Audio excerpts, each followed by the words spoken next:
नमस्कार मित्रों, welcome back to the channel the story Chhori. कहानी के अगले हिस्से में स्वागत है आप सभी का।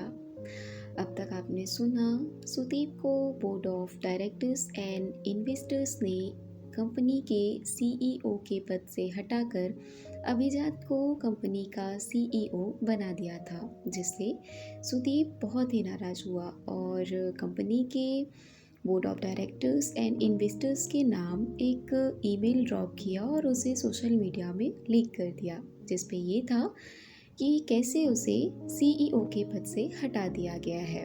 उसके बाद वो लखनऊ वापस लौट जाता है, जहाँ चित्रा भी उसे मिलने आती है। अब आगे, एक साल बाद 10 अक्टूबर 2016, मुंबई। सुदीप अपनी ही कंपनी से अपने हिस्से के लिए केस लड़ रहा था। अभी मामला नेशनल कंपनी लॉ ट्रिब्यूनल में पेंडिंग था। उसको समझ तो आ ही गया था कि उसको हटाने में अभिजात और सुनैना का भी बहुत बड़ा हाथ है। उसको अभिजात पर बहुत गुस्सा आया, लेकिन अब इन सब बातों से वो बहुत आगे बढ़ चुका था। पिछले एक साल में उसका बहुत समय लखनऊ में पापा के पास बीता था। पापा से अब उसकी कुछ बात होना शुरू हो गई थी। पापा कभी कभार चित्रा से भी फ़ोन पर बात कर लेते थे। हालांकि वह कभी समझ नहीं पाए थे कि ये दोनों साल में बस एक ही दिन बात करते हैं। एक दिन किसी के नाम कर देना उम्र भर नाम कर देने जैसा है। वो एक दिन फैल कर पल, घंटे, दिन, साल, सदियाँ कुछ भी बन जाता है। सुदीप को चित्रा के साथ बिताया हुआ हर एक 10 अक्टूबर याद था। सुदीप को एक बहुत बड़ी कंपनी ने अपने यहाँ पार्टनरशिप ऑफर की थी, लेकिन सुदीप अब बदल चुका था। वह किसी को कुछ भी प्रूव नहीं करना चाहता था। नई कंपनी अच्छा कर रही थी, लेकिन सुदीप को अब मज़ा नहीं आ रहा था। वह बस अब अपनी पुरानी कंपनी में अपना हक चाहता था। वो ये चाहता था कि बस जितनी मेहनत उसने की थी वो वेस्ट ना हुई हो। धीरे धीरे सुदीप के बारे में अखबार में आना भी लगभग खत्म ही हो चुका था। दुनिया भी तभी तक आपके बारे में चिंता करती है जब तक आप उसको मज़ा दे रहे हो। सुदीप से मीडिया को मज़ा आना बंद हो चुका था। मीडिया ने मज़े लेने के लिए नए लोग ढूंढ लिए थे। मीडिया में आजकल हाउसिंग.com के राहुल यादव के चर्चे थे।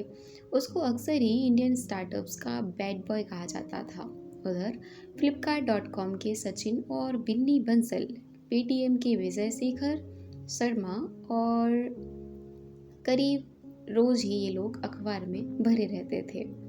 हिंदुस्तान के कॉलेज का हर लड़का अब इंजीनियर या एमबीए करके नौकरी के अलावा भी एक सपना देखता था कि वह अपनी कंपनी डाले और कहीं से करोड़ों रुपए की फंडिंग उठा ले।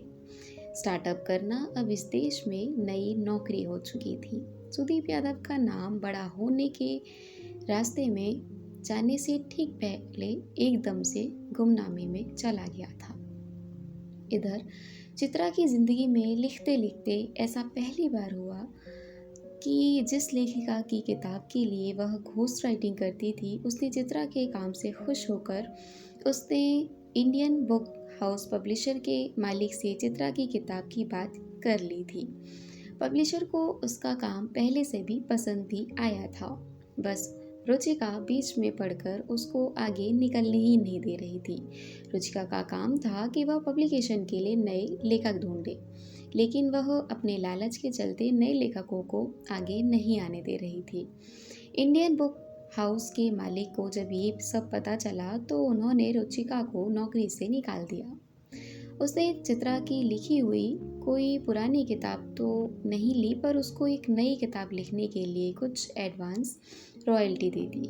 चित्रा को इस बात से कोई दिक्कत नहीं थी। अब फाइनली ऐसा लग रहा था कि 2017 में उसकी अपनी किताब आ जाएगी।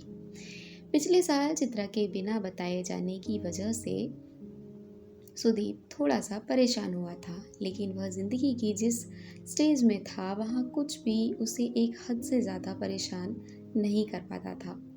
ज़िंदगी एक हद तक ही परेशान करती है, उसके बाद वो खुद ही हाथ थाम लेती है। जिंदगी ताश के पत्ते जैसे ही भरोसे का खेल है। जिनको होता है वो परेशान भले दिखे, अंदर से परेशान नहीं होते। इसलिए खेल में पत्ते अच्छे हों या खराब, जीतने वाले आखिर ब्लाइंड में भी जीत ही जाते हैं। जिंदगी पर ब्लाइंड खेलने जितना भरोसा रखना ताश के पत्ते पर बाजी लगाने जितना आसान होता नहीं। इसलिए लोग हारने से बहुत पहले ही हार चुके होते हैं। तय ये हुआ था कि इस बार सुदीप चित्रा से हिमाचल प्रदेश के धर्मशाला में मिलेगी। चित्रा वहाँ पर Tibetan institute of performing arts में बच्चों के लिए एक वर्कशॉप लेने गई थी। वहाँ उसको 9 दिन रहकर बच्चों को कहानियाँ लिखना सिखाना था। चित्रा को इस काम के पैसे भी मिल रहे थे। जिस लेखक के लिए वह घोस्ट राइटिंग करती थी, असल में आना उसे था, लेकिन वह उस समय बाहर घूमने जा रही थी। चित्रा को बच्चे पसंद भी थे, इसलिए जब चित्रा से वर्कशॉप के लिए पूछा गया तो वो तुरंत मान गई। 9 अक्टूबर को उस वर्कशॉप का आखिरी दिन था, लेकिन मौसम बहुत ख़राब हो जाने की वजह से वर्कशॉप एक दिन के लिए एक्सटेंड कर दी गई थी। चित्रा बहुत दिनों से 10 अक्टूबर का इंतज़ार कर रही थी। सुदीप सुबह ही आने वाला था। बस दिक्कत ये थी कि चित्रा का दिन भर धर्मशाला में भटकने का प्लान था, लेकिन उसको उस दिन क्लास लेनी पड़ रही थी। सुदीप जब तक वहाँ पहुँचा तो पता चला कि उसको पूरा दिन बच्चों के साथ स्कूल में गुजारना है। सुदीप का चेहरा पिछले 1 साल में बहुत बदल चुका था। उसको चश्मा लग चुका था और बाल हल्के से सफ़ेद थे, बाल थोड़े से बिखरे हुए थे। वह भी बच्चों के साथ क्लास में पीछे जाकर बैठ गया। क्लास में करीब 20 बच्चे थे। बच्चों की उम्र 8 से 14 साल की थी। चित्रा के क्लास लेने के तरीके से लग रहा था कि वह यही काम करने के लिए पैदा हुई है। चित्रा से सबकी बहुत अच्छी दोस्ती हो चुकी थी। चित्रा ने क्लास को आखिरी असाइनमेंट दिया कि सब लोग 2 घंटे बिना रुके एक कहानी लिखेंगे। ये असाइनमेंट देने के बाद चित्रा सुदीप के पास आई तो उसने भी कॉपी और पेन मांगा। बच्चों को लिखता देख वह भी अपने बचपन में पहुंच गया था। उसको अपनी आसमान के पार की दुनिया की याद आने लगी थी। उसका भी कुछ लिखने का मन कर गया।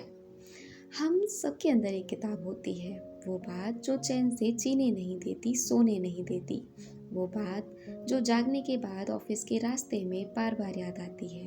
वो बात जो कॉलेज में बोरिंग लेक्चर के बीच में याद आती है। वो बात जो समंदर के किनारे टहलते हुए सबसे पहले आकर पैर से टकराती है। वो बात जो किसी पहाड़ी रास्ते पर किसी छुट्टी के दिन बार बार पेड़ से झांकती है। वही बात ही तो आपकी कहानी है। वो कहानी जो सबके दरवाजे पर कभी ना कभी खटखटाती ज़रूर है, लेकिन उस आवाज़ पर ध्यान ना देने की वजह से एक दिन वो आवाज़ चुप हो जाती है और कहानी पूरी होते हुए भी किताब अधूरी छूट जाती है। 2 घंटे होने से 15 मिनट पहले जब घंटी बजी तब सुदीप को ऐसा लगा कि जैसे वह किसी मेडिटेशन से उठा हो। उसको लगा कि वह लिख क्यों नहीं रहा था। उसके पूरे रास्ते की थकावट जैसे एक झटके में ख़त्म हो गई। चित्रा क्लास ख़त्म करके एक एक बच्चे से गले मिलकर उनको अपनी लिखी हुई कहानी उसे ईमेल करने को बोल रही थी। सुदीप अब भी अपनी लिखी हुई उस दुनिया में था। उस दुनिया में जैसे जादू से सब कुछ ठीक हो गया हो। जाने से पहले सब बच्चों ने चित्रा के साथ एक फ़ोटो खिंचवाने की ज़िद की। ये फ़ोटो सुदीप ने अपने मोबाइल से खींची। इतने में एक छोटी सी बच्ची आगे आई और बोली, अंकल आपके साथ भी फ़ोटो खिंचवानी है। सुदीप ने पहले तो मना किया, लेकिन बच्चे के बार बार जिद करने पर वो टाल नहीं पाया। बच्चों ने सुदीप को चित्रा के पास खड़ा कर दिया। ये इकलौती फ़ोटो थी जिसमें चित्रा और सुदीप साथ थे। दुनिया के किसी कागज़ पर उनका नाम साथ नहीं था। वे अभी तक गिनकर 20 दिन भी साथ नहीं रहे थे। क्लास से निकलकर चित्रा सुदीप के पास आई। सुदीप अब भी अपनी कहानी में और पहाड़ों में खोया हुआ था। स्कूल से निकलकर उन्होंने धीमे धीमे चलना शुरू किया। तो क्या? सुदीप ने कहा, मेरे पास एक गुड न्यूज़ है।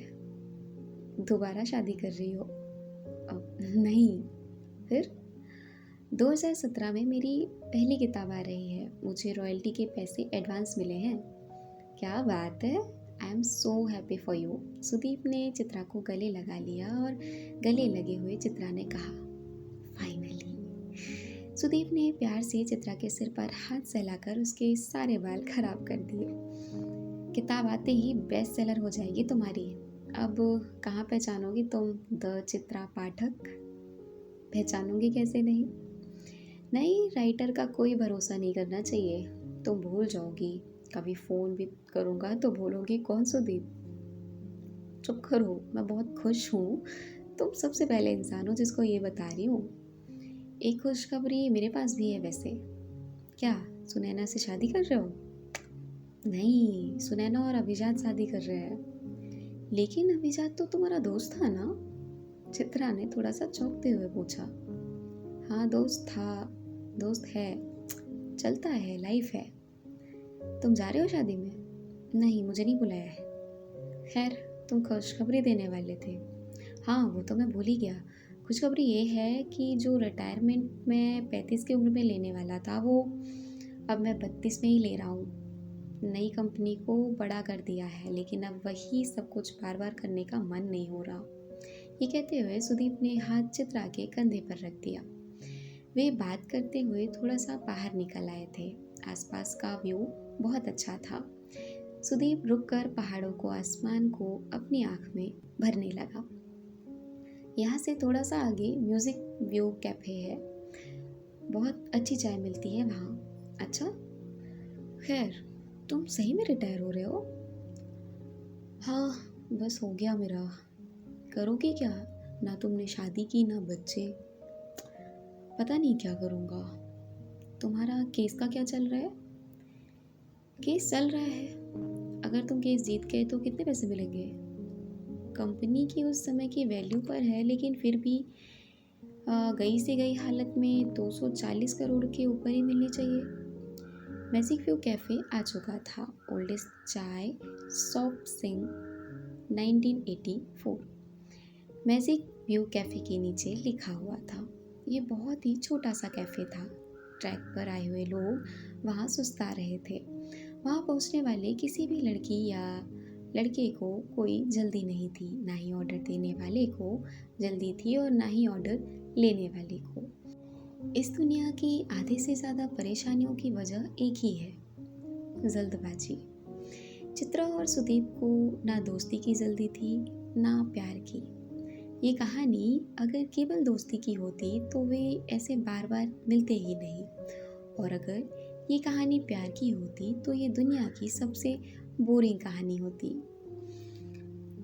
मैं पूरी लाइफ में अगर सारी किताबें भी बेस्ट सेलर लिख दूँ तो भी मैं कभी 240 तो क्या 24 करोड़ भी नहीं बना पाऊंगी। चित्रा ने चाय का ऑर्डर देते हुए कहा। सुदीप अब भी व्यू का मज़ा ले रहा था। चित्रा, अगर मान लो तुम्हें एक भी पैसा ना मिले, तुम्हारी एक भी किताब ना बिके, तो क्या तुम लिखना छोड़ दोगी? नहीं, फिर भी लिखूंगी। तो बस फिर पैसे का मत सोचो। मैंने अपनी कंपनी इसलिए नहीं बनाई थी कि मैं करोड़पति हो जाऊंगा। चाय आ चुकी थी। चाय की भाप आसमान के बादल को पिघला रही थी। चित्रा खुश थी कि 10 अक्टूबर को वह सुदीप के साथ थी। खैर, ये बताओ क्या करोगे इतने पैसों का? चित्रा ने चाय के ग्लास को दोनों हाथों से पकड़कर घूंट लिया। तुम्हें चाहिए? तुम ले लेना। इतना तो है कि काम चल जाए। वैसे भी कौन सी मेरी शादी हुई है कि बीवी के सामने नखरे करूं और नखरे झेलूं। इसीलिए तो रिटायर हो रहा हूं। सोच तो लो, रिटायरमेंट के बाद करोगी क्या? क्या पता अपनी बचपन की कहानियां पूरी करूं। धर्मशाला से चलने से पहले सुदीप ने चित्रा को वही मुराकामी की किताब दी। लिख दो, डेट अगले साल तक तो तुम बड़ी राइटर हो जाओगी। पर कहाँ टाइम मिलेगा। चित्रा ने किताब लेकर उस पर 10 अक्टूबर 2017 की तारीख डाली और कहा, अगले साल मैं अपनी किताब पर डेट लिखूंगी। किताब पर लिखते हुए चित्रा की नज़र बुक मार्क पर गई, जिस पर बुक मार्क लगा हुआ था। उस पर एक अंडरलाइन थी, but one thing is certain, when you come out of the storm you won't be the same person who walked in. And that is what this storm is all about. इस एक साल में बहुत सारा पानी और थोड़ी बहुत दुनिया बह गई थी। कहानी आगे सुनने के लिए बने रहिए हमारे साथ द स्टोरी छोरी पर। धन्यवाद।